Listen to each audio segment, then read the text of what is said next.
Okay. Good evening and welcome to gunner shot. Gunner shot में आप सबका स्वागत है। वणक्कम, प्रणाम एंड जय हिंद। आज हम बात करेंगे about an assertive China and the LAC. China assertive है और एलएसी के ऊपर असर्टिव है, और इस चीज के बारे में बात करने के लिए मेरे साथ हैं जनरल शौकिन चौहान और lieutenant general Rakesh Sharma. General Shaukin Chauhan को तो आप देख चुके हैं हमारे साथ बहुत बार, उनके बारे में ज्यादा बात नहीं करूंगा। जनरल राकेश शर्मा जो पहली बार हमारे गनर शॉट के ऊपर आए हैं, उनके बारे में आप सबको बताना चाहता हूँ।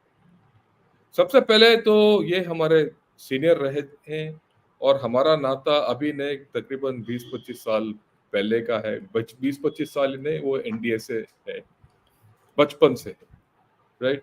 और ये फौज के एक माने हुए ऑफिसर है। मेन चीज जो मैं बताना चाहता हूँ, इन्होंने 14 कोर ईस्टर्न लद्दाख, वो पूरा इलाका जहाँ चाइना का घुसपैठ हुआ था, उस इलाके को कमांड किया था। क्या 2020 से बहुत पहले, राइट। सो ये उस इलाके को बिल्कुल चप्पा चप्पा जानते हैं। नंबर 2, ये इंडियन आर्मी के एडजुटेंट जनरल रह चुके हैं और आजकल वो विवेका इंटरनेशनल फाउंडेशन में ये है, थिंक टैंक में, वहाँ बात करते रहते हैं। अभी बात कर रहा था, हाल ही में आज ही इनका एक इंटरेक्शन हुआ शंघाई इंस्टीट्यूट ऑफ स्टडीज के साथ, एक थिंक टैंक एक्सचेंज, क्योंकि उनका एक थिंक टैंक आजकल आया हुआ है। और right? So besides this, he's on the board of governors of IDSA and the US side. So it's very good that we have someone here with us जो LAC के बारे में बात कर सकते हैं और चाइनीज असर्शन के बारे में बात कर सकते हैं। पर चाइनीज असर्शन के बारे में तो हम सब जानते हैं। कल ही उन्होंने चौथा लिस्ट आउट किया, जिसमें 30-40 जगह और उन्होंने चाइना में कन्वर्ट कर दिया। और हमारा एक्सटर्नल अफेयर्स मिनिस्ट्री ने बता दिया कि भाई नाम बदली करने से जगह थोड़ी ना उनका हो जाता है, पर इट्स ऑल असर्शन। और अगर आप चाइना को देखें, यही एलएसी के ऊपर ही असर्शन नहीं है, वो साउथ चाइना सी में भी आजकल असर्शन हो रहा है। फिलीपींस के साथ हर रोज लड़ाई हो रहा है, मुठभेड़ हो रहा है, किसी दिन वहां गोली चल सकता है, राइट। तो इन सब चीजों के बारे में बात करने के लिए हम will start. So what I do is, आज I'll ask General Rakesh Sharma, sir, you go first.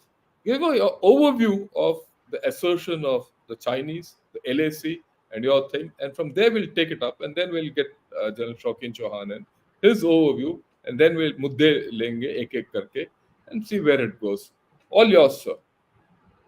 Thank you, Jan Shankar, for inviting me first time. And I've been following Gunner Short काफी दिनों से मैं Gunner Short देखता हूँ। मैं आपका programme आपका YouTube से बहुत ध्यान से देखता हूँ। You are doing fantastic amount of work. Thanks a lot, sir. And I hope this is not the last time. We'll see you more. I'm sure of that. Thank you. And you see, जैसे हमने पहले बात किया था, I'd say my mind, what I feel, Yeah. right, and it may or may not a total rhyme with what you feel or what Shokin feels. It's all individual analysis that we all do about China. And it's good to see Shokin here. I had the pleasure of serving with him earlier many times. Now, the fact of matter is कि क्या China एक enigma नहीं रहा। आज से हम कुछ साल पहले 10-15 साल पहले बोलते थे चाइना एनिग्मा है, हमको मालूम नहीं है चाइना के साथ क्या हो रहा है। हम 50s के बारे में जानते हैं, उनकी हमारी रिलेशनशिप क्या थी। 62 वॉर के बाद में तकरीबन 30 साल हमने हाइटस किया, कोई रिलेशनशिप ही नहीं रखा। जबकि फाइनली रिलेशनशिप चेंज हुआ 1988 में, जब राजीव गांधी वहाँ गए, और उसके बाद में एक जॉइंट वर्किंग ग्रुप बना। फिर 93, 95, 96, 2005 एग्रीमेंट्स हुए। As China is an ambitious country, और हर कंट्री को एम्बिशन की जरूरत है। हमको क्या है, क्या बनना है, मेरा पोटेंशियल क्या है, मेरी कंट्री का पोटेंशियल क्या है, और मैं अपने पोटेंशियल को कैसे एक्वायर करूंगा उस पोटेंशियल। चाइना भी एक एम्बिशियस कंट्री है, हम जानते हैं वो चाइनीज ड्रीम है, चाइना का एक वो 100 years ह्यूमिलेशन को हटाना चाहते हैं अपने दिमाग से, उनका रिजुवनेशन ऑफ द कॉन्टिनेंट है। और 2017 के बाद जैसे China in a new era, after the 19th Party Congress, China in a new era, and Xi Jinping thought has come through. So there is a change, gradual change जो China में हुआ। ये हम जानते हैं 1980 के बाद में चेंज शुरू हुआ था, but as they got on to WTO 2001 में, 2008 में मेजर चेंज हुआ। जब 2008 में वर्ल्ड मेल्टडाउन हुआ इकोनॉमिक्स में, तो चाइना को नजर आया कि हम लोग का तो मेल्टडाउन नहीं हुआ है, हम तो अपनी कंट्री को जिस हिसाब से भी चलाते थे उस चला रहे हैं और अच्छा चला रहे हैं, और इसी हिसाब से चलता रहा। And the change came up when President Xi came in, dramatic change came in। जो हम आज 2020 की बात करते हैं, वो 2020 को शुरू नहीं हुआ था, वो वास्तव में फर्स्ट सिम्टम्स हमको नजर आने शुरू हो गए थे 15 साल पहले, मे बी 2008-9 में, जब इंकर्शंस बढ़ गई थी और हमारे ट्रूप्स भी थोड़े बढ़ गए थे। तो इंकर्शंस में हमको हमारा जो डेटा था हमको मालूम होना शुरू हुआ कि भी ज्यादा इंकर्शंस हैं। और 2013 में जब फर्स्ट टाइम चाइना ने वहां पे एक्शन लिया डेप्सांग में, तो एक हमको नजर आना चाहिए था कि there is a change attitude. उसके बाद प्रेसिडेंट जी ने बोला, not an inch of territory left by my forefathers will be left away for any other country, we will not allow a inch of territory. हम लोग भी बोलते हैं same language कि not an inch of our territory can be taken by anybody else, but he said so and he planned the manner of doing so. So he made a statement कि मैं south China सी को militarise नहीं करूंगा। He told this in America, in Washington, मैं south China सी को militarise नहीं करूंगा। But he went back to his word। South China sea militarise है, कितने आइलैंड्स में रनवेज बन चुकी हैं, मिसाइल्स have been, so उनका जो कहना था वो करने में फर्क था। By 2013 onwards, there has been a dramatic shift into the assertion, as you say, I'd say revanchist policies, expansionist policies, which were very evident। हालांकि ये 9 लाइन तो बहुत पुरानी चल रही थी, पर 9 लाइन को क्रियान्वित करना और एक्सिक्यूट करना और उसको एक मुकाम पर लेके जाना was done mostly in President Xi's time। And we saw 2013 जिसमें एक 22 दिन का स्टैंड ऑफ हुआ था। We should have got an inkling के भी इसका मतलब ज्यादा है कि सी जो ट्रीटीज थे उसमें 2005 वाली ट्रीटी बहुत इंपॉर्टेंट है। 2005 वाली ट्रीटी में हम लोगों ने एक मोडालिटीज वर्कआउट करी थी कि ये कैसे सुधारा जाए। उससे पहले 2002 में आपको मालूम है मैप एक्सचेंज हुए थे, वो फिजल्ड आउट हो गया। 2005 वाली ट्रीटी में जब हमने मोडालिटीज वर्कआउट करी तो उसमें एक बड़ा इंटरेस्टिंग फ्रेज डाला गया। वो फ्रेज था कि हम सेटल्ड एरियाज को इंक्लूड नहीं करेंगे। नो, सेटल्ड एरियाज का हमारा मुराद क्या है? आप जानते हैं सेटल्ड एरियाज का मुराद क्या है? सेटल्ड एरियाज का मुराद है अरुणाचल प्रदेश।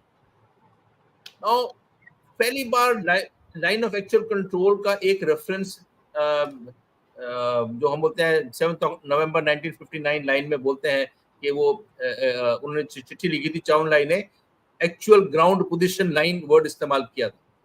फिर हमने 1993 में जो हमने first peace and tranquillity sign की, उसमें लाइन ऑफ एक्चुअल कंट्रोल का जिक्र आया।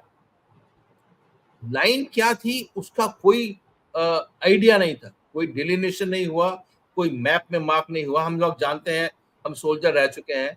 शिमला एग्रीमेंट में जनरल भगत और जनरल हमीद ने मिलके 28 मैप पे इंडिया पाकिस्तान का मैप को मार्क किया, उसको 19 मोज़ैक में कन्वर्ट किया गया, एक एक इंच को मार्क किया गया। That is called delineation and demarcation of line, जो हमने लाइन ऑफ कंट्रोल को किया। यहाँ पर 1993 में हमने एक ट्रीटी साइन की जिसमें लाइन ऑफ एक्चुअल कंट्रोल बोला, पर लाइन ऑफ एक्चुअल कंट्रोल क्या है और क्या उसके ग्रिड रेफरेंसेस है, कहाँ जाते हैं, ये कहीं बात नहीं हुई।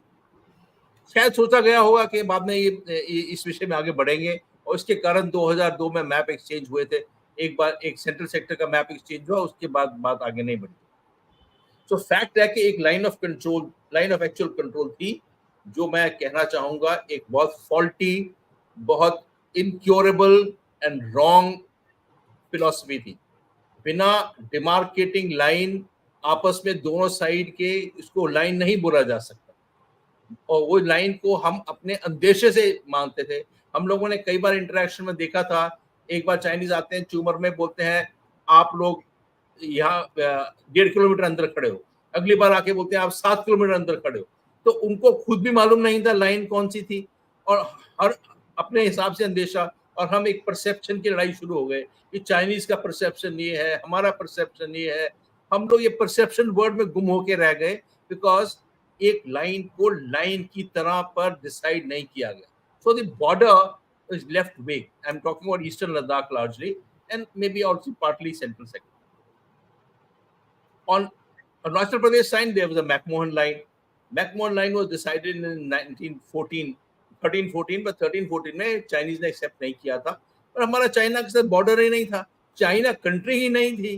तो चाइना तो कंट्री ही बनी है उसके बाद में, जब डॉक्टर sun yat-sen के टाइम पे, उस टाइम पे तो कंट्री का कोई नक्शा बनना शुरू हुआ था, और चाइना जब इंडिपेंडेंट हुआ 1949 में, तो चाइनीज किस हिसाब से बोलते हैं भाई हमारा बॉर्डर का कोई अंदेशा नहीं।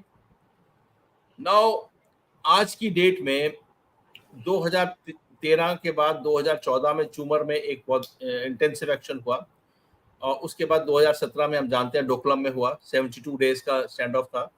इसमें जो हमारे बने बनाए सब रीति रिवाज थे और जो हम चलते थे, बैनर ड्रिल होगा, 2 लोग अपने चले जाएंगे, वो सब खत्म हो गया। जो 2020 में हुआ वो एक पूरा भिन्न था, अलग था, उसको आप कंपेयर नहीं कर सकते, उसके साथ किसी को मिलाया नहीं जा सकता। हम लोग फौजी हैं, अगर मेरे को टास्क मिले कि आपने 2020 में 6 जगह पर जाके जो जो पास है उसको ऑक्यूपाई करना है, तो मैं कैसे करूंगा? मेरे को लगेंगे 6 महीने प्लान करने के लिए उस ऑल्टीट्यूड में, 6 महीने, बिकॉज उस ऑल्टीट्यूड में मेरे को अपनी डिविजन्स को खुतान से लेकर, उरुमची से लेके, और काशगर से लेके कुंडलुन पार कर कर इस तरफ लेकर आना है एक्साइचन में, उसको उनको डिप्लॉय करना है, पहले उनकी ट्रेनिंग करानी है 2 महीने, उनका लॉजिस्टिक्स वर्कआउट करना है, उसके बाद ही ऑपरेशन लेना है। तो इन्होंने कब प्लान किया होगा ये करना है हमने 2020 में? मेरे विचार में इन्होंने नवंबर दिसंबर में प्लान कर दिया था, बिकॉज जनवरी फरवरी 2020 में तो इनकी एक्सरसाइज हो रही थी, 30 बैरक्स जिसको बोलते हैं, शाहिदुल्ला और मजर के इलाके में इनकी एक्सरसाइज हो रही थी। तो ये लोग तो अक्टूबर नवंबर में जब प्रेसिडेंट जी हिंदुस्तान में आए थे, आपको याद होगा, जब चेन्नई में जब आप सेटल्ड है वहां पर आए थे, शायद आप मिले भी होंगे, आप चेन्नई में ही आए थे। तो उस टाइम पे ये प्लानिंग चालू होगा, चल रहा होगा ये प्लानिंग कि भैया हम ऐसे करेंगे, एक्सरसाइज करेंगे। 2020 मई में जो नजर आया वो एक फर्स्ट टाइम डिविजन आई जो बॉर्डर के इतने नजदीक आई, जो आना नहीं चाहिए था, रूल के अगेंस्ट था। फर्स्ट टाइम उन्होंने पूरे बॉर्डर को एक्टिवेट किया, 826 किलोमीटर को ऊपर राकी नाला से लेके डेमचौक तक, ये पहले कभी नहीं हुआ था। पहली बार 6-7 जगह पे पेगोंगसो में आकर उन्होंने अपने पक्का प्रीफैब हटमेंट्स बना दिए, और उसके बाद बैनर ड्रिल को बोला भाई हम बैनर ड्रिल को विश्वास नहीं करते हैं, हम यहाँ बैठ गए, हमारा हुआ। ये हर हिसाब से फर्स्ट टाइम था, और इसमें उन्होंने जितनी बनाई हुई हमारी प्रोटोकॉल्स थी, एग्रीमेंट्स थी, सबको जेटसन कर दिया। मैं अब ये सवाल आप भी पूछते हैं, मैं भी पूछता हूँ, यार क्यों किया, क्यों आए? क्या उनको हमसे जो रिलेशनशिप चल रहा था, 2 इनफॉर्मल पॉलिटिकल लेवल पे टॉक्स हुई थी, कितने 13-14 बार WMC से मिल चुकी थी, एंड रिलेशनशिप ठीक था, ट्रेड बढ़ रहा था, इनको क्या क्या जरूरत है? क्या इनको एक्स्ट्रा लैंड की जरूरत है? ये टेरिटरी चाहते हैं हमसे? क्या टेरिटरी क्यों चाहते हैं? तो टेरिटरी अभी यूक्रेन का आपको जानते हैं कैप्चर हुआ हुआ इलाका है, उसमें रशियंस इस वक्त यूक्रेन के वो जो इंसर्जेंसी चला रखा है यूक्रेनियंस ने, उस इलाके में वही चल रहा है, डॉनबास में रशियंस आर फाइटिंग दैट। किस टेरिटरी को ऑक्यूपाई करके, पॉपुलेटेड एरिया को ऑक्यूपाई करके क्यों चाहते? इसके बारे में बहुत सारी राय हैं, मैं इसके बाद खत्म करूंगा। मेरा विचार में एक बार नजर आना शुरू हो गया था कि India is reaching its potential or attempting to reach its potential. India has tremendous potential, and it is moving. Sorry, it is moving to this end to achieve its potential. Second, we may not be able to purchase influence by something like BRI across the world. We don't have deep pockets like the Chinese have. पर हमारे पास ये क्षमता है कि हमारे इस विश्व में बहुत ज्यादा नेशंस के साथ में रिलेशनशिप है, और हमारी रिलेशनशिप एक डेप्थ में जाती है. So we are not a competitor in the terms of $18 trillion versus $3.7 trillion, or $250 billion of defence budget, और हमारा कितना 76-72 बिलियन डॉलर. हम उसमें कॉम्पिटिटर नहीं है. हम कॉम्पिटिटर हैं because historically we have a standing among nations of the world. And second is that there is desire on India's part also to reach some goals. उस पोटेंशियल पे पहुंचने की है. इस गल्फ, इस एरिया में अगर कोई इस हिसाब से जो पॉलिटिकल कॉम्पिटिटर हो सकता है, तो India is a nation that can be a geopolitical competitor. And third issue here is कि हमारे को एक बहुत अच्छी जो स्ट्रेटेजिक लोकेशन दी गई है, जिसमें 2000 किलोमीटर हमारा पेनिनसुला इंडियन ओशन में जट करता है. उस इंडियन ओशन में, जिसमें एक दिन में 30,000 शिप्स होते हैं, और 30,000 शिप में $1.2 बिलियन का ट्रेड जा रहा है, वो इंडिया के पास से निकलता है. These are very significant issues as far as China is concerned. So in any which way, अगर हिंदुस्तान को, इंडिया को होल्ड करना है, तो that's a geopolitical challenge. So the whole game of the exercise, including the border, is geopolitical in nature, to push India down, create leverages that we are not able to reach to our potential. That is a logic. We will discuss other issues as we transit forward. Over. Oh, thanks a lot, sir. I thought आपने बहुत अच्छी तरीके से बहुत चीजें बताई. I'll just recap, which I thought were very critical. सबको पता होना चाहिए इसमें. सबसे पहले बात यह है कि China is no more an enigma. इतना साल, ये 10 साल पहले या 15 साल पहले हमें पता नहीं था कि चाइना में क्या हो रहा है, पर आजकल हमें पता है चाइना में क्या हो रहा है. ये दो तरीके से, एक तो इंटरनेट और थिंक टैंक्स और न्यूज़पेपर्स वगैरह वगैरह कम्युनिकेशंस बढ़ गए. दूसरा, हमारा और उनके साथ एलएसी के ऊपर, right from Karakoram pass to Kibithu, उनके साथ जो एक्सचेंजेस हुए हैं, गुड बैड और अगली, उसके साथ उनके बारे में वी हैव, उनका जानकारी बढ़ गया है. That is why China is no more an enigma. Okay, this issue which you spoke of, this ambition and the gradual change, was known to most of us, right? And at some point of time, I think, this is my view, we struggled to cope with this change. And the struggle of change was basically fundamentally a lack of confidence, a strategic confidence in India, which we regained after 2020, but that's a different story. So that period is important because we lost, we were on a back foot at that point of time. The next point which you mentioned, I think, which is very important, is this entire agreement between two great nations who have a contentious border was on a LAC which didn't exist. So anything could be dreamt up as the LAC, right? So that is the thing. And खास करके ये western border में, in the eastern border, the Shimla agreement and the McMahon line was generally agreed. I mean, the only point which you said is that the Chinese representative didn't sign on the Shimla agreement convention in 1913-14, and he ran away from that. The reason was he didn't agree with the China-Tibet border. The disagreement was on the AMDO side. He didn't have any problem with the McMahon line, you see, which many of us don't, focus on, right? That is how it is. So, and you rightly said at that point of time, China ही नहीं था, China भी बहुत दूर था. So that's a very important point which we have to bear in mind. In the central sector, the ridge lines are very clear, barring a few places. ये पता चल जाता है watershed कहाँ है नहीं है. So there's not much of a thing. It's only in the eastern sector. I mean the uh, northwestern sector, right, eastern Ladakh area, and that is because that area is critical to them for the connectivity between Tibet and Xinjiang. And this was known to Mao also at that point of time. So we'll leave it at that. And then the important thing which you said, why क्यों China ने ये क्यों किया? To contain India, to bring India's potential down, to pin India on the LAC so that the geostrategic location in the IOR is not exploited by India or not realized to its full potential, which I think is a very important point. And I think the second, or rather, a very, very important point which you brought out, which I want to highlight to everyone. You spoke of China. We don't have a great economy vis-a-vis China. That is known. They got 18 trillion. We're still at 4 trillion. Whatever you call it, good, bad, or ugly, they're much bigger than that. But yet, they're worried about us. We are worried about us because we are a civilizational power.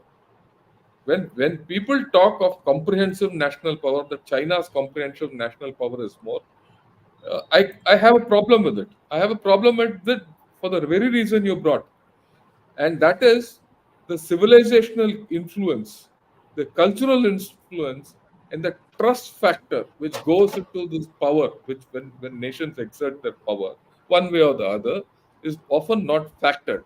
And that is something which China is worried about. And China is also worried about the fact that here's a nation which goes in all directions, right? Unlike China, which goes in one direction, yet it is competing with us in some manner. So they have problems, and that is pretty interesting. And we can go on as to why they did it. But the larger issue, which you said, you are emerging as a peer competitor to them, if not now, in the future. And like we always say, China thinks long term. In the long term, we are a peer competitor. I think those are the important points you made, and that makes them assertive. I think you come out very clear. So, with this as a background, Shokin, your take on this is why China is assertive and the way it is on the LAC and elsewhere. Over to you. Thank you, sir. It is wonderful to be on the show with General Rakesh, my mentor in service, my regiment, my boss, and many things more. And it's wonderful to be with you, sir. Thank you for inviting me again to this show. Uh, it's a very important, interesting, and significant subject. Talking about China, I uh, I was the defense attaché in Nepal, and during my time there between 2004 and 2007, I had the chance to visit China, and I spent a month in China visiting 5 or 6 cities. And wherever I went, sir, whatever I saw, I used to read or at least see the Chinese newspaper, and my liaison officer who was there from the Chinese setup would tell me the major news, and we would check the news and we would say, where is India in the newspaper there? The US used to be in page 1 always. India was on page 14, 15, 16, somewhere around that area.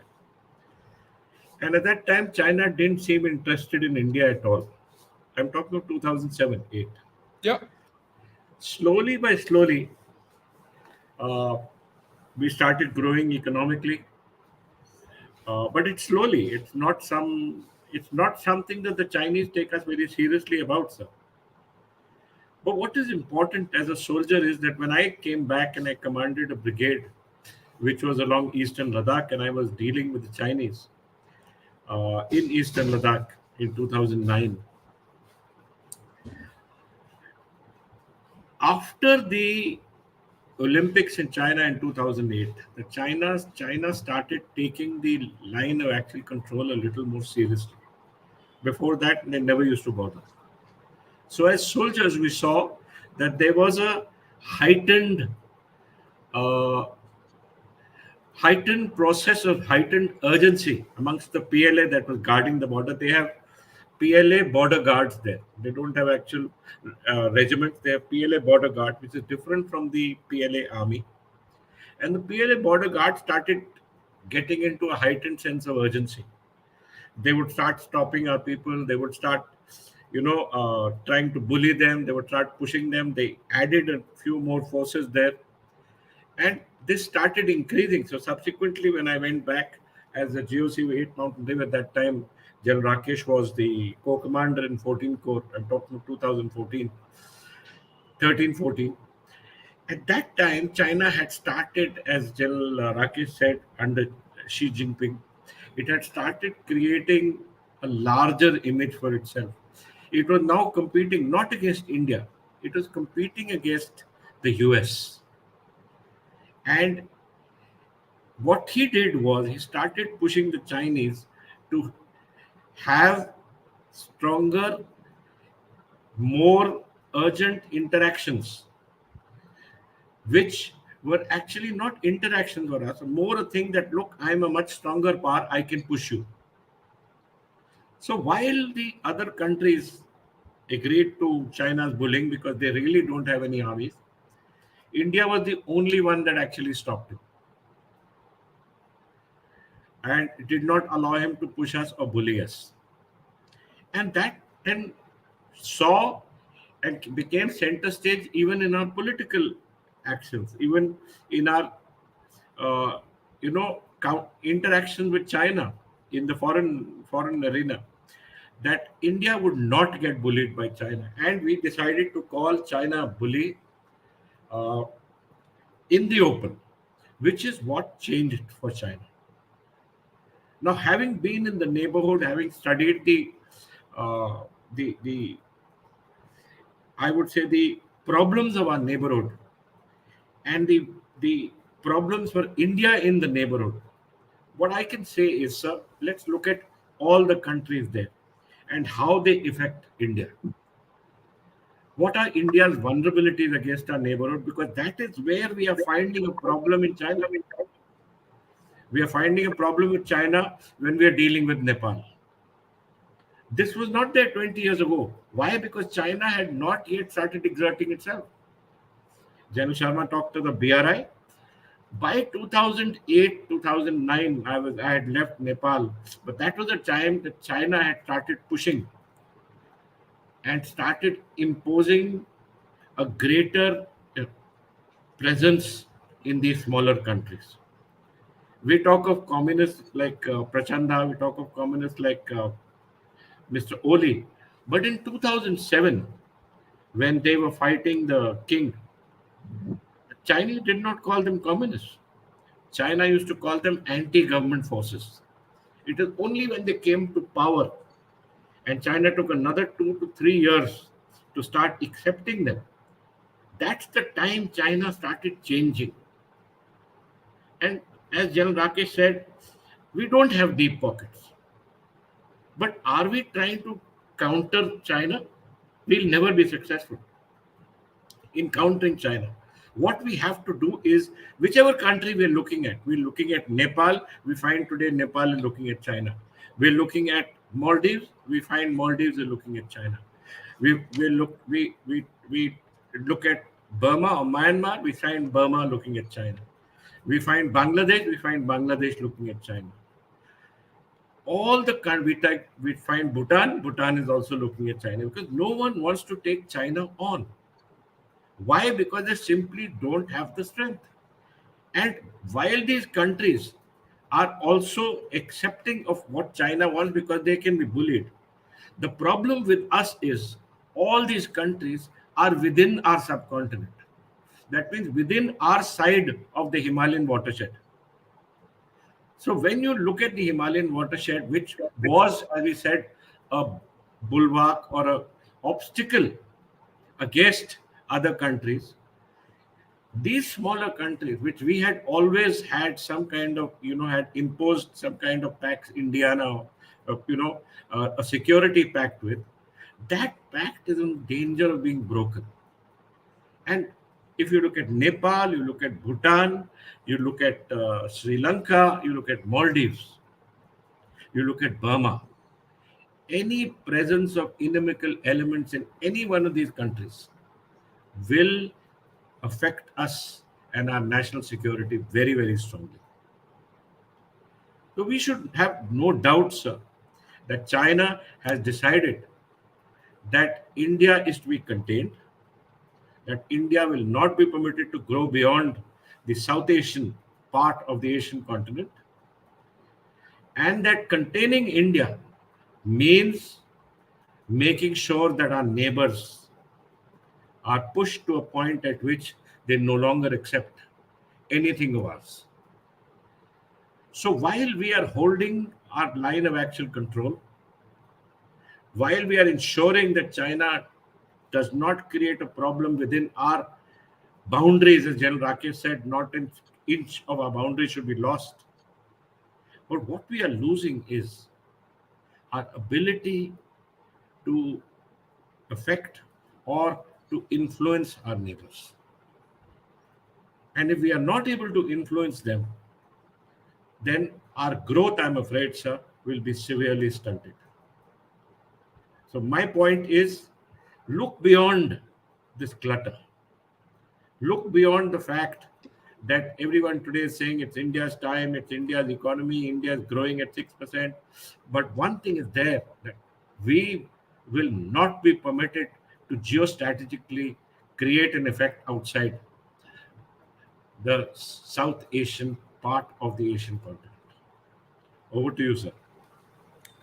Thanks a lot. I think you brought a different dimension to this whole thing, which gives us a holistic picture. Let me recount the important issues and let me add on a few adjuncts to what you have said. पहले बात आपने बोला कि Olympics के बारे में actually आपने very important बात बताया क्योंकि internationally it has been recognised that the Olympics, the Beijing Olympics at that point of time, was a coming out party for China to become, on the world stage. That and the financial crisis of 2008, these two events convinced China that they had arrived. और इसी वजह से उन वो they started having world, leadership ambitions openly. उससे पहले अगर हम देखेंगे तो वो हाइड योर टाइम और बाइड योर टाइम वगैरह वो डेंग जियाओपिंग का कहानी था. 2008 के बाद फाइनेंशियल क्राइसिस के बाद जैसे जी जिनपिंग आया उसने पूरा टर्न कर दिया and he started putting out things for the Sino-centric world order and a new global order with the BRI under China. ये सबका बड़ा clear है अभी in hindsight, and in fact it was clear then also. But then what you have made out and what has come out with both of you, what have you said, कि उनको पता था कि India is the main competitor in this area क्योंकि India उनके बात मान नहीं रहा है, right? And that is why he was pushing India to accept a LAC as per his dictates. And that is why this whole business की चुमर में जो पहले हुआ था उसके बाद 2020 में 2017 में डोकलम में जो इसने ट्राई किया और 2020 में जो किया उसने किया and 2020 offers a clear pre-planned operation to settle things as per his dictates, if I may say. Then the next point जो हम अक्सर मिस कर देते हैं जब हम LAC के बारे में बात करते हैं वो है neighbors. A large part of or dealing with China is through Bhutan, Nepal, Bangladesh, Myanmar, and Sri Lanka, and Maldives also now. Because Sri Lanka and Maldives and Myanmar come in the Indian Ocean construct without any doubt. So as a result, the assertion against India is not directly through the LAC or directly through the IOR, right? It is also through the neighbors.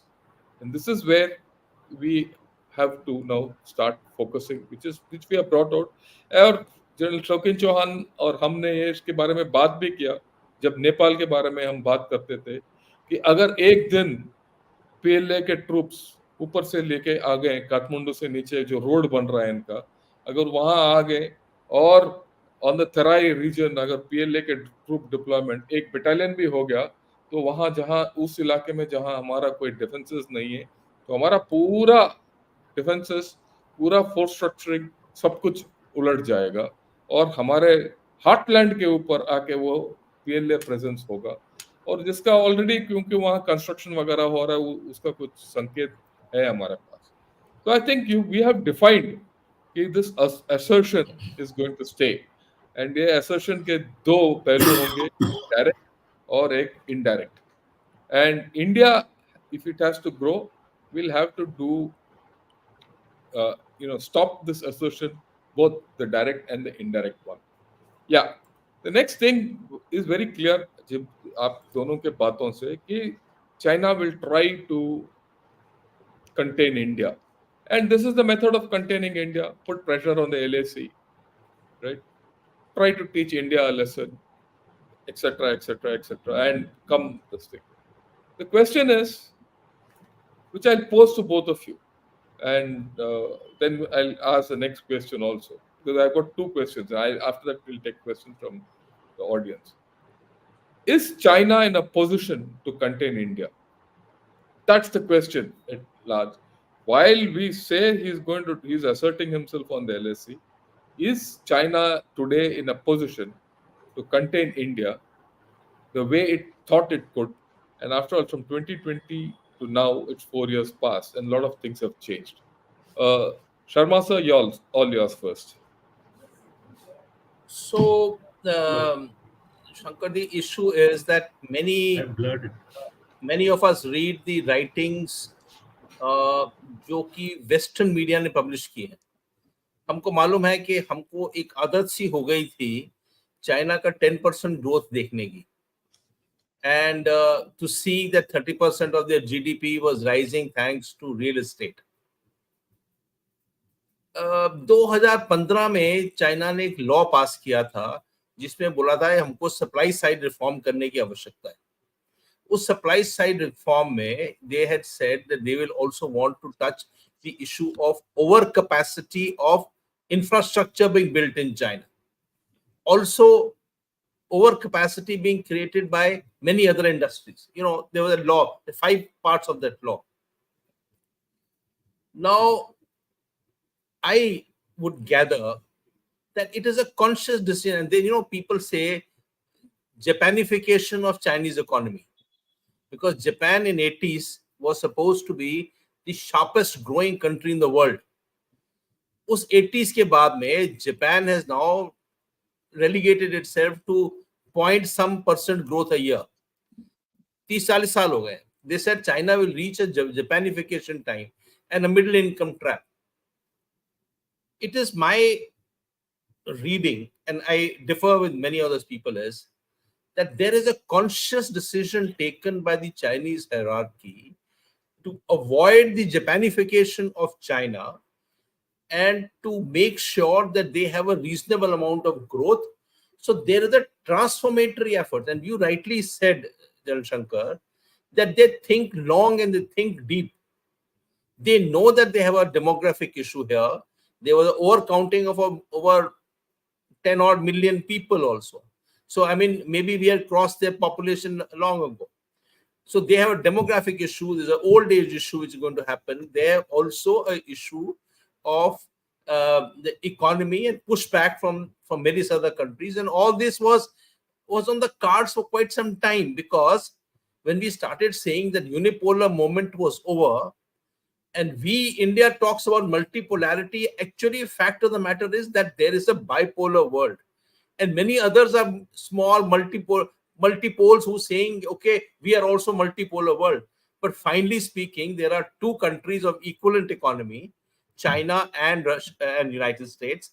I say equivalent because of the PPP of the Chinese, which is larger than United States from last 5-6 years. They are the two poles, and all others are talking multipolar world. My take is that let's not take it saying that they are in such a dire straits that they won't be able to rejuvenate themselves. A 5% growth of an $18 trillion economy increases by 900 billion a year. we, a 3.75 trillion economy growing at 8%, will also grow by 300 billion. No country in the world is rising at the level of China after China has dropped the growth down to 5%, because they are already, United States is running at 2%, 3% growth. With their $25 trillion economy, they are not growing as much as the Chinese are growing. Even now, today, you say Janet Yellen is going to China to make some requests for issues out here. The United States has recently said in San Francisco, between President Biden and President Xi, 5,000 children will go from United States to study in China. Sorry, 50,000 children. 50,000. The whole lot of CEOs went to China recently, and they were addressed by President Xi. We are looking for what the West is feeding us. The Chinas are going down. It is my, and on technology alone, on BYD alone, one company, I would say one company, they hold the maximum market on the world of EVs. No other, including Mexico, which is finally going to have a via media of supplying to the United States. The United States Lord run take the BYD. BYD India, BYD Hungary, BYD Mexico. BYD is the largest producers of EVs in the world. On solar panel, there is just no touching of Chinese. I mean, they are master 55% or something of the world estimates are being produced in their new industries. Chinese are doing fantastic. In technology, they are doing very fine work. And United States themselves, you see what the CNC Aquino says. My own navy in Hawaii has been pushed 1,000 kilometers away because of the sea skimming missiles of the Chinese. We are looking from the Western scope and saying the Chinese are going to doldrums. I think that's not the way for us to see. For us to see, we have to see an adversary who's a neighbor, who is fighting a war with us today. It's not tomorrow's war. It's not borders war. It is a war today in many forms. You can't become a member of NSG. He opposes you to the United Nations Security Council. The terrorists that you want to declare in United Nations, he opposes you there. Every fora, the Chinese oppose you all over the world. And it is not border war. India doesn't make a movie which shows Chinese in anti-form. We don't show a movie. We don't hesitate to make a fighter movie to show our aircraft doing all their stunts against in Pakistan. But we don't make a fighter movie against Chinese. Why haven't we made an anti-Chinese movie from Hakikat onwards? 60 years? Because all our movies are sold in China, which has got 75,000 screens. Dangal made 1,300 crores in China alone. So did Pathan and anywhere else. Anytime you show something negativism on the screen, it is removed out there. The fact of the matter is there are multiple wars being fought, not on the line of actual control alone. And I don't want to bury it into jargon saying gray zone warfare and hybrid. This is war. War is not what Clausewitz says, that war will be fought with violence between states. This is actual different war. We are fighting a war of a kind where the belligerence has shown. You said earlier, any sane nation, and I'll end here, any sane nation knows that you can't capture Arunachal Pradesh in this century.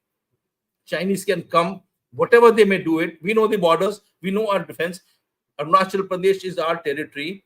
He says, recent statement say 1987 से China, India ने China को ले लिया. 87 से तो state बना था, 72 से तो union territory था. They have been Arunachal Pradesh has been voting in elections from beginning. Arunachal Pradesh, Rukmani, Krishna's wife, belonged to Arunachal Pradesh. There are ruins of Rukmani there. We can talk mythology about Arunachal Pradesh for 5,000 years. He knows he can't take it. The naming is immaterial. The pin pricking is immaterial. He can't take it. Border is a severe pressure point on us. Therefore, all the other ways, like city light going off, or the Sukhoi being downed, or a drone being downed, or every one which way, we have to make one basket of the threat against the Chinese. Not talk border alone. We get fixated about line of actual control. Having said that, since it has come to light that even after 2020, there have been a number of places that pinpricking has taken place, we cannot relent on the border. We just can't take a chance on it, because anytime you give him a place, he'll come and sit down there and it will become a fait accompli. So we can't do that. So border has to retain the way border is, but the war is beyond it. Victory tomorrow will not be measured by territory alone.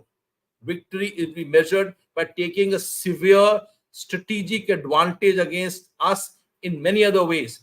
We have to respond back in a similar manner to take strategic advantage. And I'll end by saying, you never fight on adversaries' strong points. You fight on adversaries' weak points. Strong and weak points are not military in nature. These are national in character. We have to find, and by being soldiers, we study issues. We ought to know what are the weaknesses of an adversary that to be addressed. And finally, is it necessary? Wars are messy affairs. Wars have no answer to any solution which can be provided. We have to also consider that 50% of our trade comes through South China Sea. Only 50% of trade comes to Indian Ocean on the side. When we say Malaccan dilemma, we also have a South China Sea dilemma with all the trade that comes across on that side. So, belligerence fine, preparation top class in all forms. We have to also be mindful that we have are also actually seas. Thank you. Thanks a lot, sir. That was quite an opinion you put across. You've given a opinion that despite everything, China will continue to rise with a certain lot of figures which you put, which can be questioned. So I'll take that with a pinch of salt, because I can argue exactly 180 degrees against that, right? But be that as it may, the threat exists. You can't wish it away. You can't wish away a gorilla which is sitting there, right? Then you are thinking, no, yaar, ye chimpanzee nahi hai, gorilla hai. We have to recognize that. And the next point which you made overall, the China has a large basket and it operates through many issues. The major point जो आपने बताया है, and this I think goes back into our recent history, the past 10, 15, 20 years, which I did mention, the loss of strategic confidence and the way we let China enter our society. When I say society, they entered our movies, उनको अपने picture में आए, वो अपना manufacturing में आए, वो सब कुछ आपका API को नष्ट करके वो वहां लेके गए. So that systemic entrance into our national mainstream has happened over the past 10-15 years. And ये इसको हटाने के लिए as per a plan अगर हम जाएंगे तो अगले 10-15 साल लगेगा. That's the minimum, right? And इस दौरान the problem which you have outlined is China will seek strategic advantage, and the war is about seeking strategic advantage, and in the process trying to contain India, right? And the major point which you have said in the end, we have to fight him on his weak points, not on his strengths. The challenge जो मैं समझता हूँ कि what are his weak points? What are his weak points जिसके ऊपर आप बात कर सकते हो, और what are his strong points जिसको आप avoid कर सकते हो? So that itself, I think you have given me a good idea where I'm going to have another discussion, and I'll invite you, because having said that you're the strong points and the weak points, we need to discuss what these are, right? I mean, today we'll not have the time to discuss it, but it's a very interesting thing. So we have to take it forward, right? Okay. With this, Shokin, your views on this? So General Sharma makes a very, very valid argument. And somewhere along the line, What worries me is that we, as there are three issues here. He sort of put these three issues. Let me put them in perspective. Firstly, our borders with China. That's the first issue as soldiers. Uh, our borders with China secure? That's the first thing. Will there be a shooting war along our borders? And in a shooting war, will we win or will we lose? That's what I think our nation must be looking at us for. So I can only talk of the fact, since we both have been commanders on the line of actual control, both in Eastern Ladakh and in Arunachal and in Northeast, is that, to my mind, it would be the most foolish thing if China initiated a war on our borders. The most stupid thing that they would ever do, because it is a war that they cannot win from us. They cannot. General Sharma might talk of territory, but eventually, if there is a shooting war between us, territory becomes an important issue. So, while China might threaten us on the borders and force us to deploy larger and larger and larger forces, with what in aim? The idea is that as we deploy larger forces in our on our borders, there is a severe depletion of forces that were strike forces against Pakistan. So our reserves are getting depleted, and we are being forced to deploy greater forces anywhere else. So in many ways, we have already overextended ourselves in these situations. Strategically, I agree with Jan Sharma that you have to see the many wars that China is fighting against us. There is, of course, the war of the war the deployment along our borders. She is We are mirroring everything that China does, which is a substantive amount of force there. But is it depleting PLA's ability to counter America or take on Taiwan in the South China Sea? Will the PLA be forced to remove these forces at one time or the other if she wants to create another threat somewhere else? And the third issue is that economically, and as you also said the same thing, is that is is China heading to the Japanese trap? Is China's economy actually falling?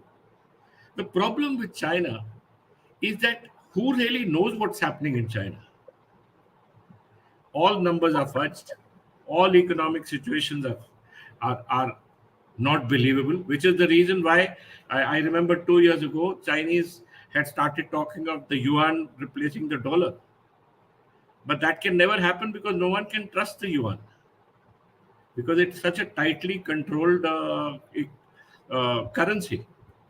So while we are looking to deal with China along our periphery, along our neighbors, along our borders, and we are looking to extend ourselves and go beyond this to become the leader of the global south, what is the actual problem? Is that who in the global south is willing to listen to us? And what are they going to listen to us for? How will we have the leadership of the global south? Those are issues, I feel, sir, that affect our ability to lead our neighbors as well as the global south. One of the reasons why Nepal post 1962 moved out from the Indian security framework was they said, and I remember talking to some of the old generals when I was in Nepal. He said, Colonel Saab, if you could not protect yourself, how could you protect us? And it was post 62, that is 63, 64, 65, that Nepal decided that India can't protect them, and therefore Nepal would make overtures towards China because they did not want to be overtaken by them. So similarly, all the countries on our periphery are looking at the same issue. Are they looking at a problem between India and China? We are one fifth the economy of China. We are nowhere near competing against China at the moment. So till we grow ourselves, till we grow ourselves economically, Till we are able to prevent China from forcing us to spend more money, from forcing us to deploy greater troops, we will always be at an issue where our leadership of the global south will be questioned by our immediate neighbors as well as the countries along the periphery. We talked of our our vulnerabilities, we are aware of them. Our strength is our soft power, and China's weakness is their soft power and their trust. Simply no one in the world trusts China today. Thank you, sir. Oh, thanks a lot. I think you also made some important points, Shokin, which I would like to put across. The first thing आपने बोला कि China आज जीत नहीं सकता. अगर लड़ाई हो गया कल के दिन, चाइना जीत नहीं सकता.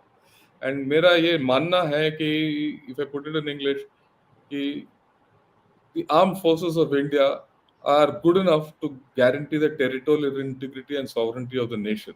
On that, I have never had a doubt. Yeah, What we are, what we need to do is to modernize our armed forces in sync or in conjunction with India's rise as a regional power. That is the work in progress and not the other way around, right? And then, of course, the issue of Japanification. This is going to be debated.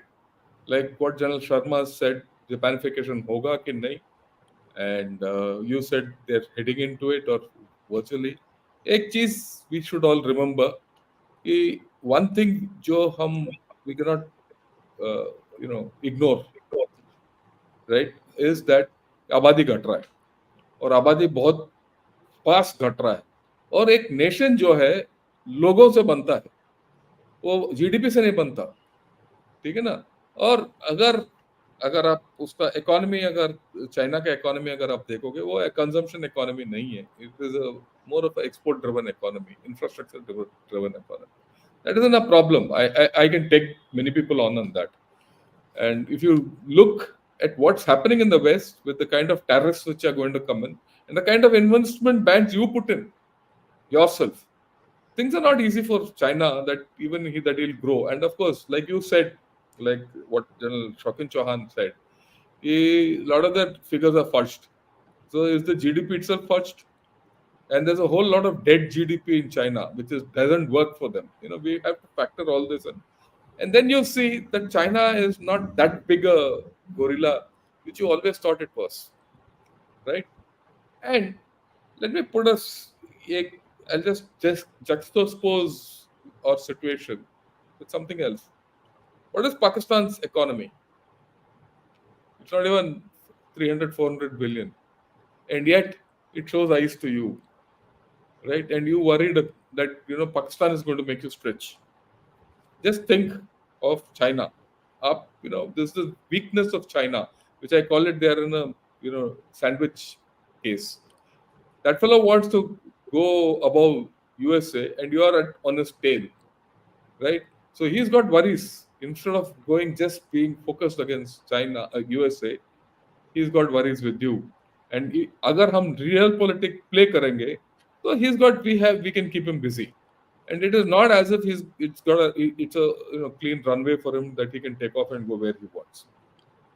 Yeah, what I agree with both of you, and on that there's no two ways of thinking, is that for the past 10 years, it's not now, for the past 10 years or maybe even 15 years, we've been in a multi-domain battle with China strategically.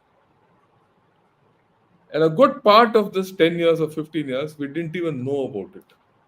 We accepted it as something good happening to us. It is only now that we have started realizing that, look, if you do something different, you can grow on your own. So that is where we are. And I think we've spent a lot of time. I'll not go further.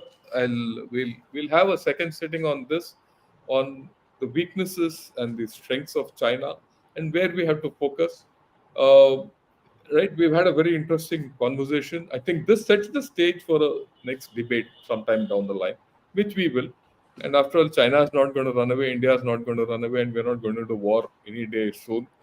And any war, they're not going to win, we are not going to win. And as far as we are concerned, even if you can, give them a stalemate, it's a victory for us. And I might put it across to everyone who's listening. The thinking in China is, what have they achieved by sitting on the LAC for the past 4 years? This has come up in some of their papers, internal papers. Why did Xi Jinping come to, you know, Ladakh? Notwithstanding all the aims and objectives, has anything been achieved? Right? You're still there, and your India is still progressing the way it is. Whatever from that time to now, if anything, China has gone down and India has gone up. Has it achieved strategic aims of China? Is a question I'm not asking. This is being asked in China. So we have to see what they think also on this whole issue. So, with your permissions, both of you, can I ask, take on a few questions, unless you have anything to say? Yeah, please. Okay, I'll take this. Okay, the first question. Uh, this Chinese assertiveness is rooted in their fear of Bharat. They know that before the CCP, their culture was Buddhism. In case of loss of control, the culture would revert. Sharma sir, yours. So I think, see, good question. The Mr. Thadani. Thank you, Mr. Thadani. The fact is that we are pragmatic people, and pragmatic people understand that China is assertive, it is expansionist, it's revanchist, and we have to be mindful of his intentions across the borders and any other fields. But to say that his assertiveness is rooted in the fear of Bharat is, I think, gross exaggeration. I don't think we need to feel in this manner that there is any fear of Bharat. We are both strong countries by right. There may be a fear of a war which will be messy, which will not have any stated goals achieved in short while. But fear of Bharat is, I think, is an exaggeration. We must not, being pragmatic people, we must not exaggerate in this manner here. And of course, they have the culture in Buddhism. You see, when President Xi last year came and visited Nyangchi in opposite Arunachal Pradesh, he had a whole lot of meetings with the Buddhist people across there. All those visuals were shown, and the Chinese Communist Party has worked on Buddhism quite a bit, especially in Tibet. So that is a issue here. I don't think we should, as an adversary, in any which way be pejorative about our adversaries. Our adversaries are adversaries, even if it's a 300, 400 billion nation on the west, but an adversary is adversary. I'll take an affront here. I have been stating this in many places, is that we shouldn't call Pakistan a threat, which was mentioned. It can be an irritant, but when you start calling Pakistan a threat, Pakistan should call India a threat. हमारा बनता है. But हम बोले Pakistan is a threat, बोले हम जाती हो गई यार. I mean, they are not a threat to us just because I commanded one call. Yeah. Okay. This is a question. Shokin, you could take it on. Sir, our past defense minister called China as number one enemy. That's George Fernandez. What coordinated steps between various departments like defense, foreign, home, ministries, finance have we taken to weaken China? And what should we be doing now in a coordinated manner? It's a good question from Tamil Nadu. Obviously, interesting enough.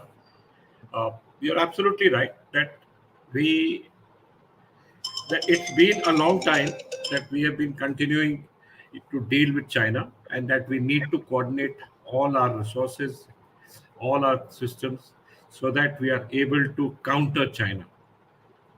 Uh, Weaken China, that term that we asked in the beginning, is, is a wrong term. We have to look at strengthening ourselves, and weakening China is a large set of dynamics which I don't think we in India should be thinking of doing at the moment. We have to deal with first making ourselves larger, strengthening ourselves, dealing with our neighbors, dealing with our vulnerabilities, improving ourselves, and as you said, improving our technology, improving our armed forces, improving our ability to fight war. improving our economy, improving our relationship with our neighbors, improving our relationship with the superpowers. There's a whole lot of issues here.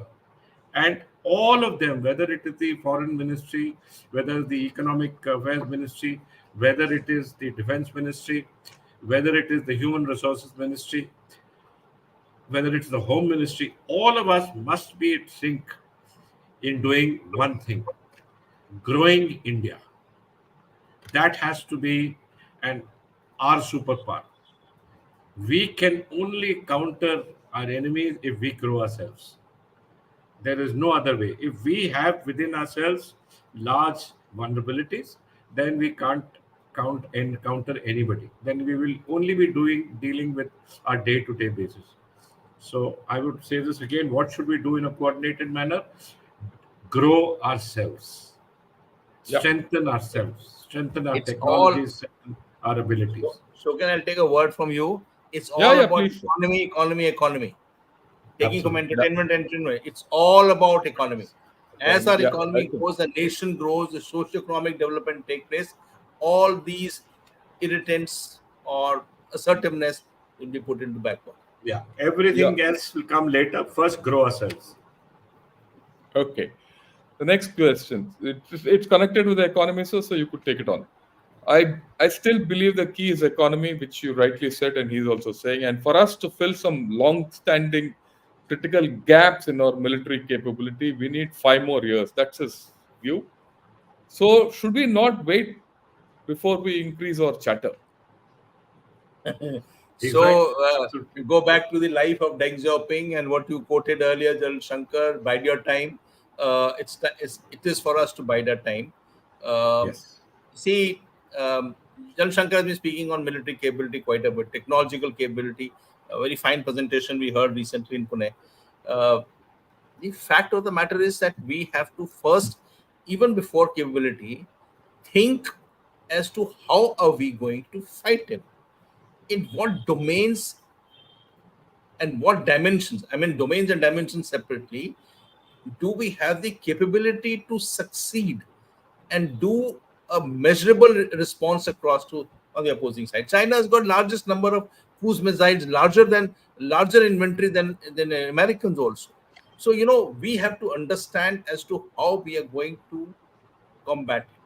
Now that military capability comes as a follow up of once we take a decision of what is our strategy of combating China on his weaknesses.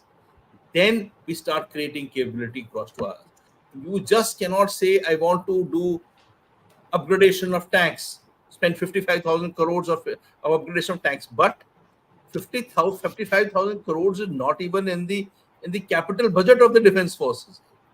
We have to think how we are going to fight out into which domains and how, and then convert that into military capabilities. There is where 5 years, I think it may take. See, if there is a war tomorrow, we'll fight the war tomorrow. 5 years, 10 years, 15 years. How we will graduate to various levels of war, from cyber to space to cognition, brain warfare. We have to learn to how to fight with cognition, which is an era, which is a dimension that we are not so very familiar with. Looking at, yeah.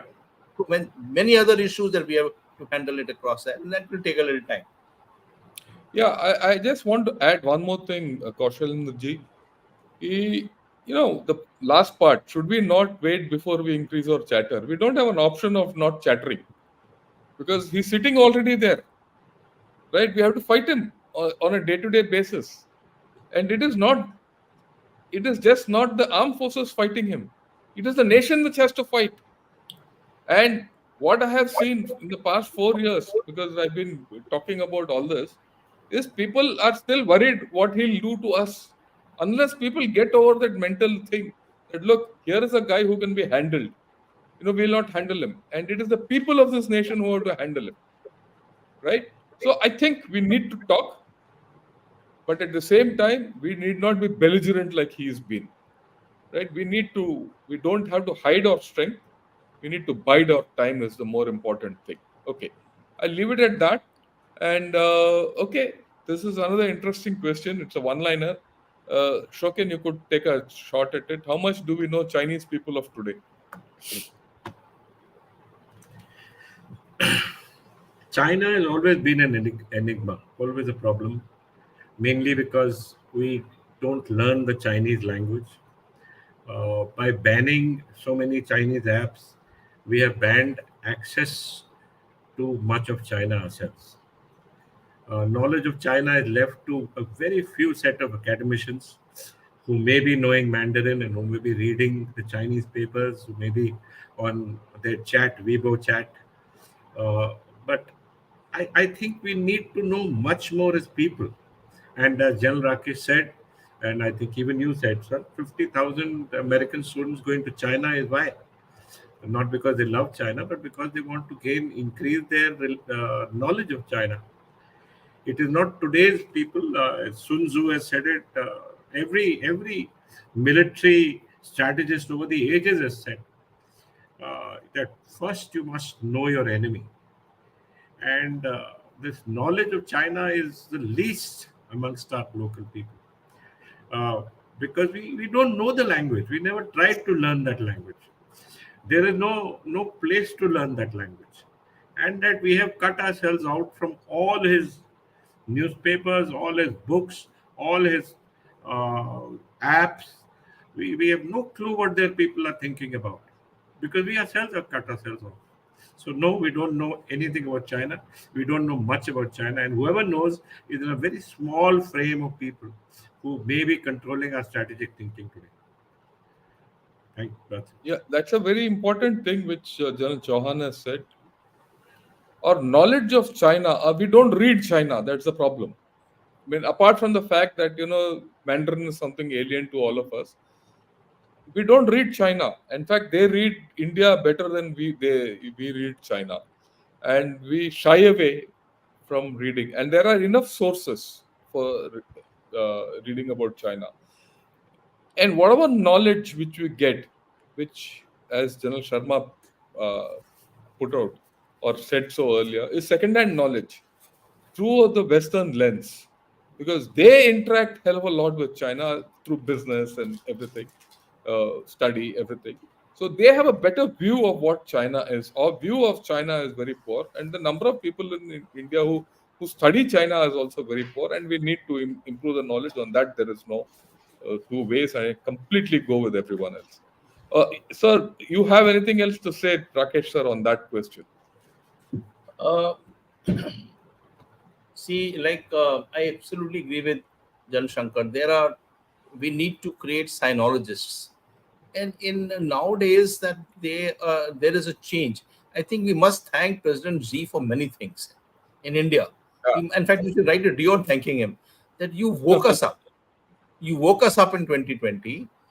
uh, Many of us have been reading China for a very long time, but the focus has become so reading and also absorbing, also seeing YouTubes, seeing roads in China, infrastructure being built, all on YouTube. There is glut of information available. Even if you say you want to spend time on it, one can become a sinologist over a period of time.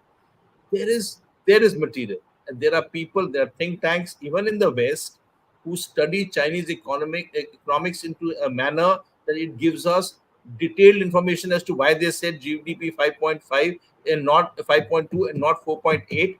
Those things have been analyzed in many manner, and you can sift through and say. So if you are a sinologist and this is the only thing you do, and you don't study Ukraine-Russia war and also Gaza and Israel, then I think there is material available in the open realm to learn a lot, even of the people. One thing that we need to learn is what is the social contract that the CCP has with the people of China, because that social contract is what moves the country, and that is the Achilles heel. It is the problem, it's the anxiety that the 9 crore CCP members have for 140 crore balance of the Chinese. What will they feel in case India does something in Galwan? India in Galwan had killed 40 Chinese. What will the people of China think? That is why, because the people of China will not think rightly, you say only 4 people died. Or even today, in the Chinese history, Vietnam War is not even written about, not spoken about, because there is a social contract. People have to be isolated from knowledge. That is, there is immense amount to learn here, and I think one has to have a focus into doing this as a lifetime. There are people who have done lifetimes. There are many people who we follow who spend only life studying, being sinologists. So I think there is material available. I'll end. I think your time is cutting off. In the We come back to the border, the LSC. In last 2 years, the Chinese hierarchy has been using a phrase called normalized border management and control. This was stated first by Wang Yi. Now every one of these readouts that you see which come out after WMCC and the Corps Commander talks, this normalized border management and control is being repeated umpteen number of times. Our external affairs minister says, no, no, no, border is abnormal. If we read into what the Chinese are saying, they are saying this is the normal border. And this, you can follow it. Just punch in normalized border management control. You see hundreds and thousands of the Chinese writings on this issue. They are saying this is normal. We are saying this is abnormal. It's a very important distinction into what is the discussion taking place at the political and the military levels today. I just wanted to add a line there. Thank you. Yeah, yeah, there's no doubt about it, sir. And let me tell you, when I ask, search around for people who know about China, I find it difficult to get people on Ganeshwar to talk. That's the problem, because we don't have enough people who can talk on Ganeshwar. I mean, not in Ganeshwar, anywhere. And you see the quality of our articles which come out on China, it's actually, I mean, I leave it at that. Thank Right, you. we need to learn more. That's a short point. The last comment, so it's not a discussion. So in today's discussion, we had diverging views. This exemplifies the spirit. If democratization at the top line of our armed forces truly our strength, I agree with you. And I think the whole thing is we need to have our own view. We need to put it across. But at the end of the day, we have to come to a common conclusion, and that is a challenge for all of us. So I have finished. In case you want to have a quick word, you may. Otherwise, I'll finish it off soon. So I won't give the opportunity away. Would you, Oh, General please. Shankar, I'll ask you a question. You Yeah. have been pestering us. I must ask you a question. Do you think that in the last 4 years, the Chinese have been underplaying what they did on the LSC? It is including the 20 odd brave hearts of ours who lost their life. Chinese have wishy-washing it away in all discussions and dissing away. While on the contrary, the public opinion in India is strong on these issues here. Is there, do you read in your readings that this issue of the LAC is not considered very important in China? I don't think so, sir. If you They consider it as very important. Why?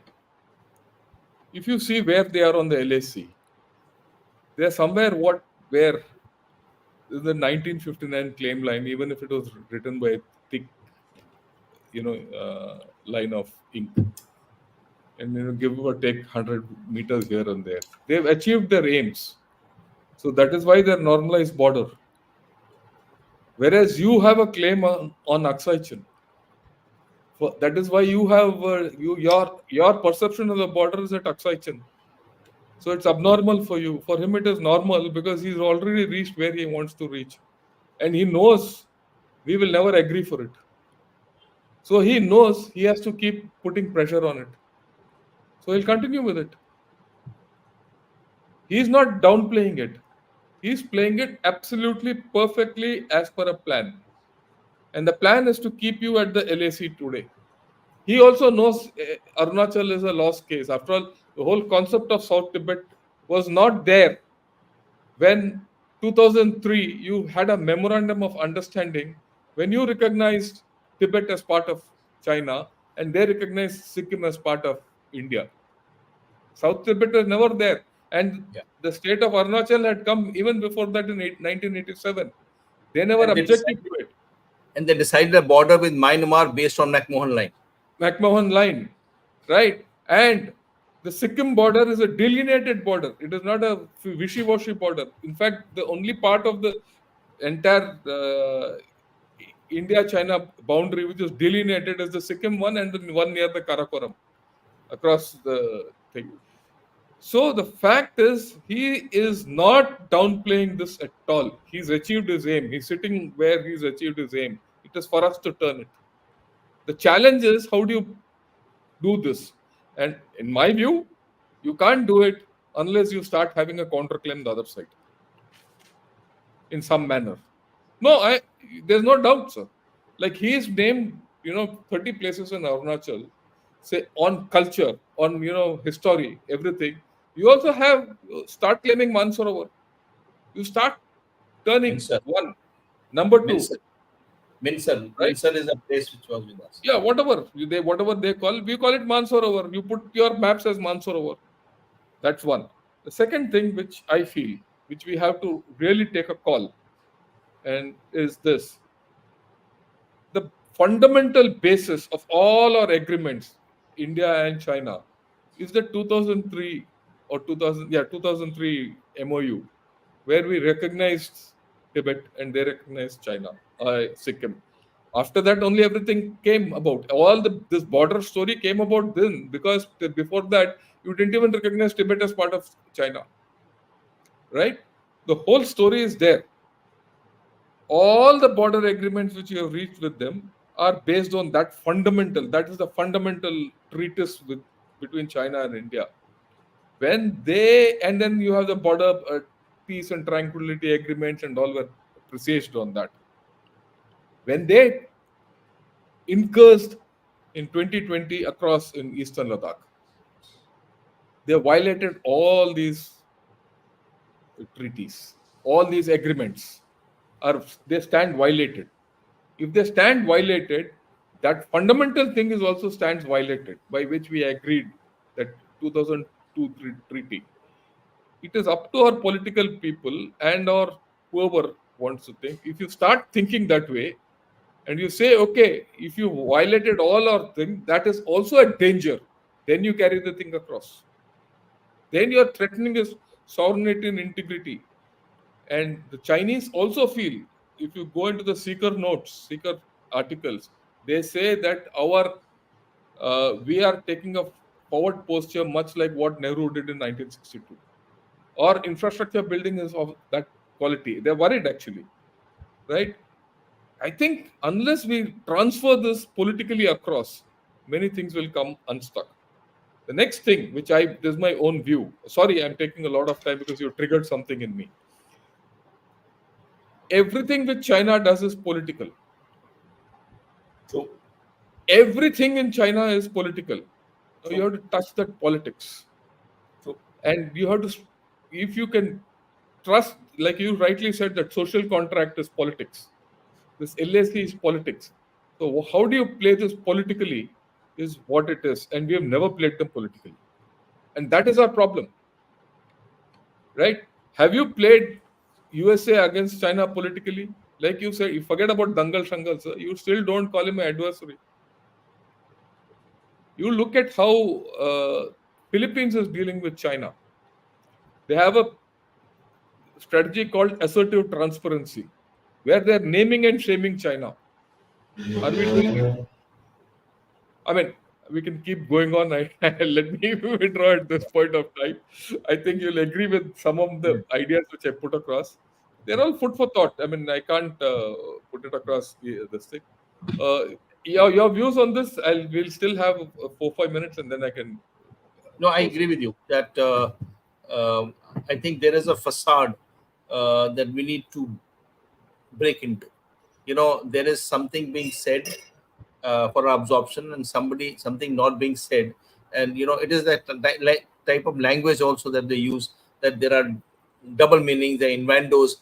We are gullible people, that way we take the on face value. we have to understand that there are meanings. And what you said has got merit out here. That we need to. Frankly, again, I'll say thank you, President Z. You I have woken made us up. woken us up, and we are what George Fernandez said, and Bipin Rawat also said once, that there is adversary number one. Yes, we now recognize adversary. In the writings of MOD reports and all the other things, we recognize that there is adversary number one. In fact, adversary, not number one. Number two, मैं बोलता नहीं हूँ यार. नहीं, It वो is तो he painful. is not an adversary at all. It He's is not painful an to adversary. understand. I agree with you completely. The fact is that there is an adversary, and we talk in that manner. And I think what we have achieved in, you see, you mentioned the other day the Padam Darcha Nimu Road. I recollect you had mentioned it. Yeah. I did it. 50 kilometers of Nirak chilling patch. I was just of Northern Command also. They said it can't be made till So it can be 2020. made. They said it cannot be broken through. 2020, we got a tunnel through Rotang, which was being stuck. We had a tunnel coming through Zojila. We are talking about tunnel through Shingula or Shinkula, which is close to where Shikola. Shokin commanding, Shinkula. And then the Padam Darsha Nimu road is through. By God, I mean, I couldn't imagine it when we were commanding a corps, commanding a division, that this road will come through all this fight. And even Sasirla, Sasar Brangza. Yeah. These are transformative changes that have happened here thanks to 2020 and Sela Tunnel, as you mentioned the other day. So I think we have recognized what needed to be recognized, and we have to thank him for making us recognize it. And try once more, we will receive much more. Yeah, I think so, sir. Let me close with what I always have said. I've always maintained in all my podcasts, we have two friends in the world. One is Xi Jinping, who's sorting out China in one manner, and he's infused strategic confidence in India. And the second person is Imran Khan, who's completely destroyed Pakistan. Who? No.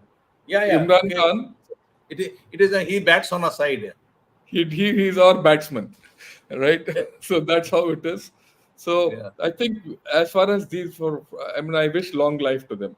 And we'll end it here, sir. Yeah. And I'd like to thank Akash. Sorry, Akash, we couldn't take all your questions.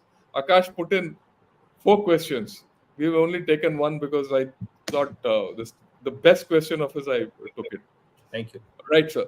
All it leaves me, sir. Thanks a lot, General Sharma, sir, and General Shokin, sir, for having come here and spoken. We had a very free discussion. A lot of good points have come up. We're all talking of the same thing. We're talking about adversary number one and the only adversary. And I'd like to thank all the viewers who come and put in such good questions. And one of the features, because General Sharma is coming for the first time on Gunner Shot, is that in this channel you'll get very tough questions. You don't get airy-fairy questions. A lot of people Scaring come. us, yeah? Sir? Yes. Scaring us. No, it's not. It's not scaring, sir. I think they take us seriously, and what we say resonates with them, and they ask such questions. And I personally, I'm very glad that increasing number of people are taking interest in China, because at the end of the day, it is the people of India who have to stand up of China, not 3.5 people like us who are veterans who have gone past our age. Yeah. Yeah. With this, sir, thanks a lot. Good evening and Jai Hind to both of you and to our viewers. Thank you and good evening, sir. Thank you. Thank you, sir.